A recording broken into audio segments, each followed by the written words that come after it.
ചേച്ചി അധികം വർത്താനം പറയല്. നിങ്ങളുടെ മുഖ്യമന്ത്രി അടുത്ത് പറയുക, ഇഡി ആ കാശ് ബാങ്കിൽ അടച്ച് നിങ്ങൾക്ക് തരാനുണ്ടെങ്കിൽ അത് സ്വീകരിക്കാൻ പറയാതെ. മന്ത്രിയൊന്നും കാണാനുള്ള അറിവൊന്നും എനിക്കില്ല.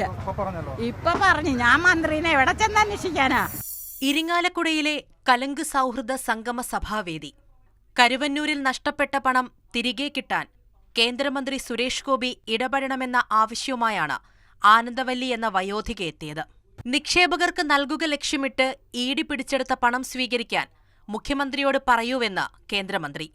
ആ പണം സ്വീകരിക്കേണ്ടെന്നാണ് സഹകരണ വകുപ്പ് നിലപാടെന്നും തുക കിട്ടാൻ മുഖ്യമന്ത്രിയെ കാണാനും കേന്ദ്രമന്ത്രി ആവശ്യപ്പെട്ടു. മുഖ്യമന്ത്രിയെ തിരക്കി തനിക്ക് പോകാൻ പറ്റില്ലെന്ന് വയോധിക പറഞ്ഞത് സുരേഷ് ഗോപിയെ ചൊടിപ്പിച്ചു.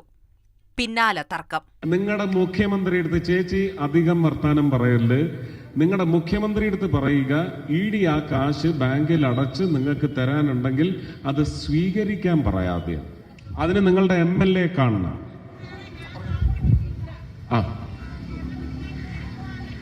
അപ്പൊ പിന്നെ എന്റെ നെഞ്ചത്തോട്ട് കയറിക്കാം. ഇതേ പറ്റൂ. നിങ്ങൾ മുഖ്യമന്ത്രിയെ കണ്ട് ആ തുക സ്വീകരിക്കാൻ പറ, എന്നിട്ടത് നിങ്ങൾക്ക് വീതിച്ചു തരാൻ പറ. നേരത്തെ കൊച്ചുവേലായുധൻ എന്ന വ്യക്തിയുടെ പരാതി നിരസിച്ചത് വൻ വിവാദമായിരുന്നു. ഒരു ഇഡിയും വേണ്ട, ഒരു കേന്ദ്രമന്ത്രിയും വേണ്ട, ഒരു സംസ്ഥാന മന്ത്രിയും വേണ്ട, ഒരു മുഖ്യമന്ത്രിയും വേണ്ട. അവരിട്ട കാശ് മര്യാദയ്ക്ക് അങ്ങോട്ട് തിരിച്ചു കൊടുക്കടോ എന്നേ പറയാനുള്ളൂ.